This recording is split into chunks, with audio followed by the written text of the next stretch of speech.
नमस्कार। प्रस्तुत है मुंशी प्रेमचंद्र के द्वारा लिखी गई कहानी कफन। आइए सुनते हैं इस कहानी को। झोपड़े के द्वार पर बाप और बेटा दोनों एक बुझे हुए अलाव के सामने चुपचाप बैठे हुए हैं और अंदर बेटे की जवान बीबी बुधिया प्रसव वेदना में पछाड़ खा रही थी। वह रह रहकर उसके मुंह से ऐसी दिल हिला देने वाली आवाज़ निकलती थी कि दोनों का कलेजा थाम सा गया हो। जाड़ों की रात थी। प्रकृति सन्नाटे में डूबी हुई, सारा गांव अंधकार में लय हो गया था। धीसू ने कहा, मालूम होता है बचेगी नहीं, सारा दिन दौड़ते हो गया, जा देख तो आ। माधव चिढ़कर बोला, मरना ही है तो जल्दी क्यों नहीं मर जाती? क्या देख कर करूं? तू बड़ा बेदर्द है बे। साल भर जिसके साथ सुख चैन से रहा, उसी की इतनी बेवफाई। क्या करूं? उसका तड़पना और हाथ पांव पटकना नहीं देखा जाता। चमारों का कुनबा था, सारे गांव में बदनाम है। धीसू एक दिन काम करता, 2 दिन आराम। माधव इतना कामचोर था, आधे घंटा काम करता, 1 घंटे भर चिलम पीता। इसलिए उन्हें कहीं मजदूरी नहीं मिलती थी।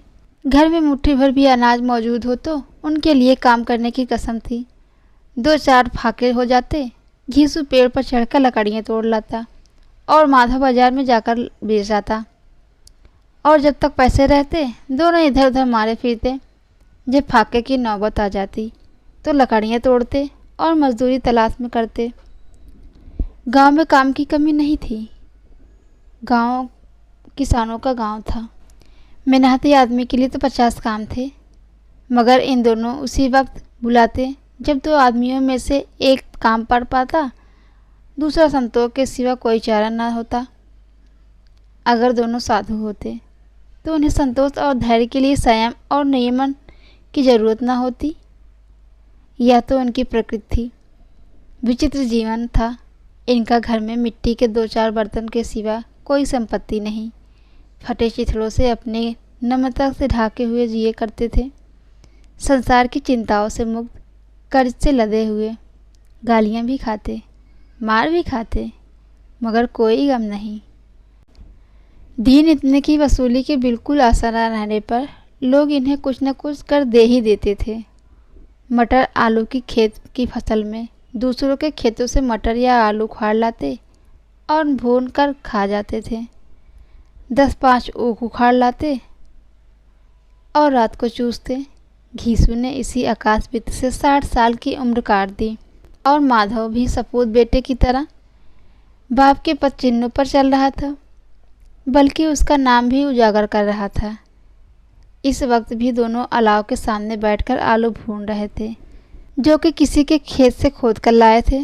धीसू की स्त्री को तो बहुत दिन पहले देहांत हो गया था। माधव का ब्याह पिछले साल हुआ था। जब से वह औरत आई है, उसने उस खानदान में व्यवस्था नहीं डाली थी। जब से वह आई है, यह दोनों और आलसी हो गए हैं, बल्कि कुछ अकड़ने भी लगे थे। कोई कार्य करने को बुलाता तो वह भाव और दुगनी मजदूरी मांगते थे। वही औरत आज प्रसव वेदना में मर रही थी और यह दोनों शायद इसी इंतजार में थे कि वह मर जाए तो आराम से सोए। धीसू ने आलू निकालकर छीलते हुए कहा, जाकर देख तो क्या दशा है उसकी। चुड़ैल का फिसाद होगा और क्या। यहाँ तो ओझा भी 1 रुपये मांगता है। माधव को भय था। वह कोठरी में गया। धीसू आलू का बड़ा भाग साफ कर देगा। बोला, मुझे वहाँ जाते डर लगता है। डर किस बात का है? मैं तो यहाँ हूँ, तो तुम ही जाकर देखो ना। मेरी औरत जब मर रही थी, मैं 3 दिन तक उसके पास से हिले तक नहीं, और मुझसे लजाएगी नहीं, जिसका कभी मुख नहीं देखा। आज उसका उघड़ा हुआ बदन देखूं, उसे तन की सुध भी ना होगी। मुझे देखकर वह खुलकर हाथ पैर भी पटक ना सकेगी। मैं सोचता हूँ कोई बाल बच्चा हुआ तो क्या होगा। सोठ गुड़ तेल कुछ भी नहीं तो है घर में।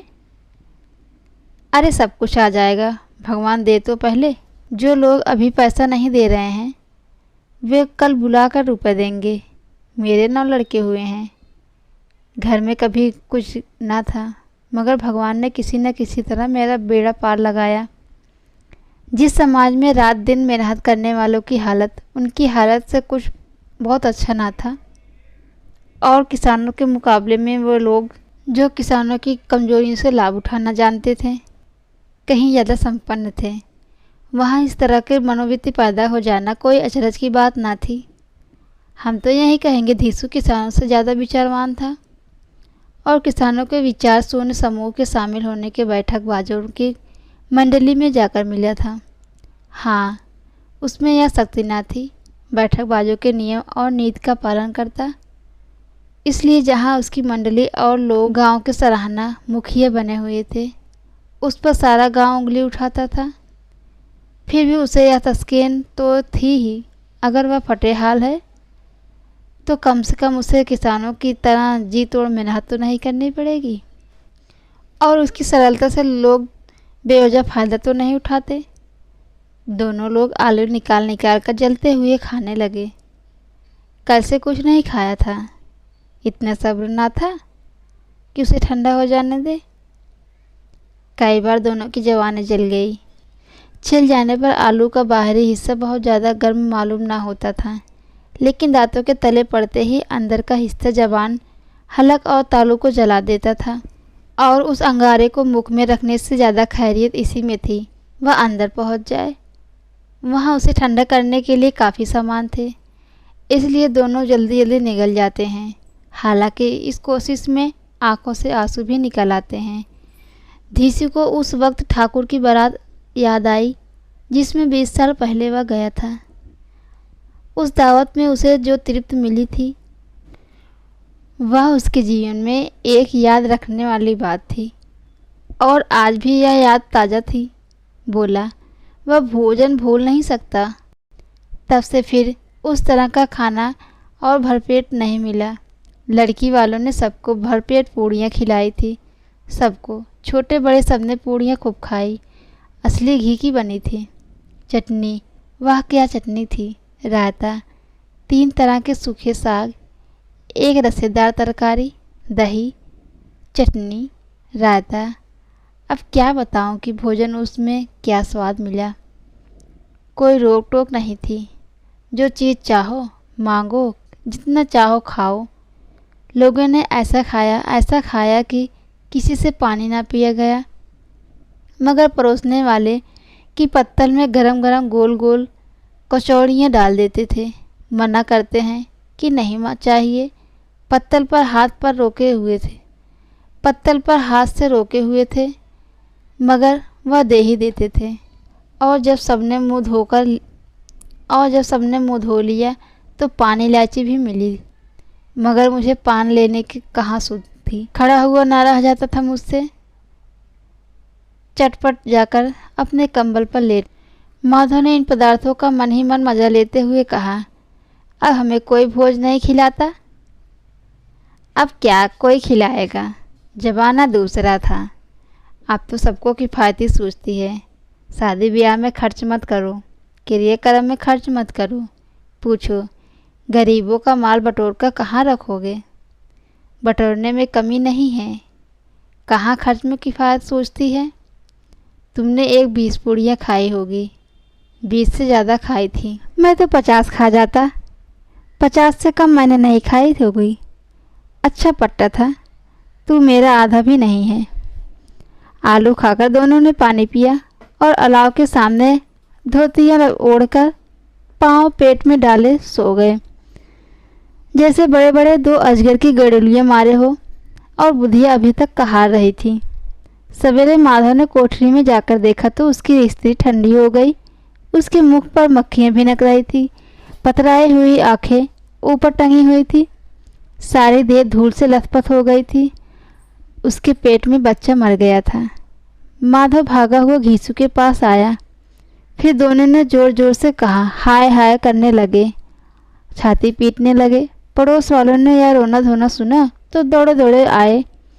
पुरानी मर्यादा के अनुसार इन्हें भागों को समझाने लगे, मगर ज़्यादा रोने पीटने का अवसर न था। कफन और लकड़ी की फिक्र करनी थी, पर घर में पर घर में पैसा इस तरह गायब था जैसे चील के घोंसले में मांस। बाप बेटे रोते हुए गांव के जमींदार के पास गए। वह इन दोनों की सूरत से नफरत करते थे। कई बार इन्हें अपने हाथों से पीट चुके थे, चोरी करने के लिए, वादे पर काम न आने के लिए। क्या बे घिसुआ, क्यों रोता है? अब तो कहीं दिखाई भी नहीं देता। मालूम होता है तो इस गांव में नहीं रहना चाहता। घीसू ने जमीन पर सिर रखकर आंखों में आंसू भरे हुए कहा, सरकार, बड़े विपत्ति में हूँ। माधव की घरवाली तो रात में गुजर गई। रात भर तड़पती रही सरकार। हम दोनों उसके सिरहाने बैठे रहे। दवा दारू जो हो सका सब कुछ किया, मगर वह मुझे दगा दे गई। अब कोई रोटी बनाने वाला नहीं रहा मालिक। तबाह हो गए, उजड़ गया घर मेरा। अब गुलाम हूँ आपका। आपके सिवा कौन उसकी मिट्टी उठवाएगी? आपके सिवा किसके द्वार पर जाऊं? जमींदार साहब दयालु थे, मगर धीसू पर दया करना काले कंबल पर रंग चढ़ाना था। जी में आए तो कह दूं, चल यहाँ से। बुलाने से भी नहीं आता। आज गरज पड़ी है तो आकर खुशामद कर रहा है। हरामखोर कहीं का बदमाश। लेकिन यह क्रोध घमंड उसका अवसर न था। जी में उड़ते हुए वह 2 रुपये निकाल कर फेंक दिए और उसकी तरफ ताका भी नहीं, जैसे सिर का बोझ उतर गया हो। जब जमींदार साहब ने 2 रुपये दिए तो गांव के बनिए महाजनों को इनकार करने का साहस कैसे होता है। धीसू साहब के नाम पर ढिंढोरा पीटना खूब जानता था। घीसू जमींदार के नाम पर ढिंढोरा पीटना खूब जानता था। किसी ने 2 आने दिए, किसी ने 4 आने। 1 घंटे में धीसू के पास 5 रुपये अच्छी खासी रस्म जमा हो गई। कहीं से अनाज मिल गया, कहीं से लकड़ी, और दोपहर को धीसू और माधव बाजार से कफन लाने चले।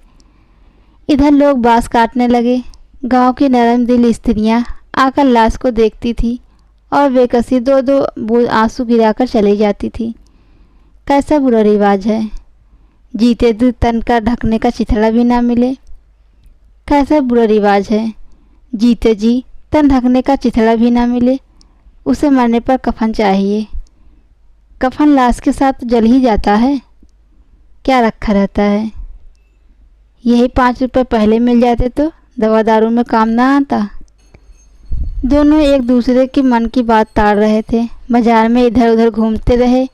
कभी इस बजाज की दुकान पर गए, कभी उस दुकान पर गए। तरह तरह के कपड़े, रेशमी सूती साड़ियाँ देखें, मगर कुछ जचा नहीं। यहाँ तक कि शाम हो गई। तब दोनों न जाने किस देवी प्रेरणा के एक मधुशाला के सामने जाकर पहुँचे, जैसे किसी पूर्व निश्चित योजना के अंदर चले गए। वहाँ जरा देर तक दोनों असमंजस में खड़े रहे। फिर धीसू ने गद्दे के सामने आकर बोला, साहू जी, 1 बोतल हमें भी दे देना। इसके बाद कुछ चिखौना आया, तली हुई मछलियाँ आई और दोनों बरामदे में बैठकर शांतिपूर्वक पीने लगे। कई कुंजिए ताबड़तोड़ पीने के बाद दोनों सरूर में आ गए। धीसू बोला, कफन लगाने से क्या मिलता है? आखिर जल तो ही जाता है, कुछ बहू के साथ तो ना जाता।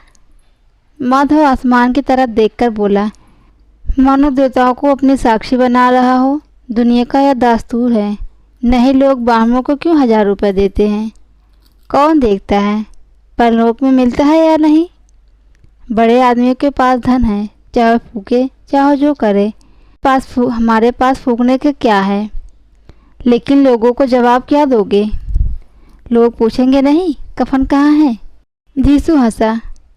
अब कह देंगे कि रुपए कमर से खिसक गए, बहुत ढूंढने पर नहीं मिला। लोगों को विश्वास ना आएगा, लेकिन फिर वही रुपए देंगे।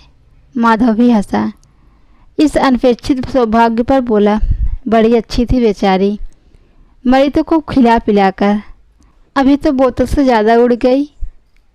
घीसू ने 2 सेर पूड़ियाँ मंगाई, चटनी, अचार, कलौजियाँ। शराब खाने के सामने दुकान थी। माधव लपक कर 2 पत्तलों में सारा सामान ले आया। पूरा 1.5 रुपये का खर्च हो गया। सिर्फ थोड़े ही पैसे बच रहे हैं। दोनों इस वक्त शान से बैठकर पूड़ियाँ खा रहे थे। जैसे जंगल में कोई शेर अपना शिकार से उड़ा रहा हो। न जवाब की देरी की खौफ था, न बदनामी की फिक्र थी। इन भावनाओं से उन्होंने बहुत पहले ही जीत लिया था।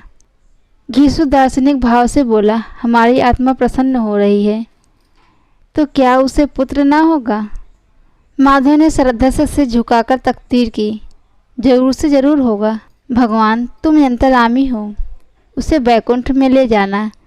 हम दोनों हृदय से आशीर्वाद दे रहे हैं। आज जो भोजन मिला वह कभी भर पेट भोजन नहीं मिला। एक क्षण के बाद माधव के मन में शंका जागी। बोला, क्यों दादा, हम लोग भी तो एक ना एक दिन वहाँ चलेंगे। घीसू ने इस भोले भाले सवाल का कुछ उत्तर नहीं दिया, पर परलोक की बातें सोचकर इस आनंद में बाधा न डालना चाहता था। जो वहाँ हम लोगों से पूछे कि तुमने कफन क्यों नहीं दिया, क्या कहेंगे? तुम्हारा सिर पूछेगी तो ज़रूर। तू जानता है उसे कफन नहीं मिलेगा। तू मुझे क्या गधा समझता है? 60 साल क्या दुनिया में घास खोदता रहा हूँ। उसको कफन मिलेगा और इससे बहुत अच्छा मिलेगा। माधव को विश्वास न आया। बोला, कौन देगा रुपए? तो तुमने चट कर दिए। वह तो मुझसे पूछेगी, उसकी मांग के सिंदूर जो मैंने डाला था। घीसू गर्म होकर बोला, मैं तो कहता हूँ उसे कफन मिलेगा। तू मानता क्यों नहीं? कौन देगा बताते क्यों नहीं? वही लोग देंगे जिन्होंने इस बार दिया। हाँ, अब की बार रुपए हमारे हाथ में ना आएंगे। जो जो अंधेरा बढ़ता था, सितारों की चमक तेज होती थी, मधुशाला का रौनक भी बढ़ती जाती थी।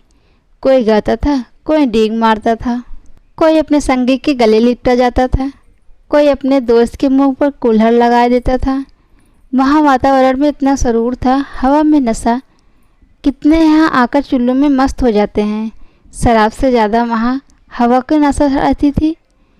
जीवन की बाधाएं खींच लेती थी और कुछ देर के लिए वह भूल जाते थे कि वह जीते हैं या मरते हैं, या ना जीते या ना मरते। और वे बाप बेटा दोनों इतने मज़े से चुस्कियाँ ले रहे थे। सबकी निगाहें इनकी ओर थी जमी। दोनों इतने भाग्य के बली हैं। पूरी बोतल बीच में है। भर पेट खाकर माधव ने बची हुई पूड़ियाँ उस पत्तल में उठाकर एक भिखारी को दे दिया, जो खड़ा उनकी ओर भूखी आंखों से देख रहा था।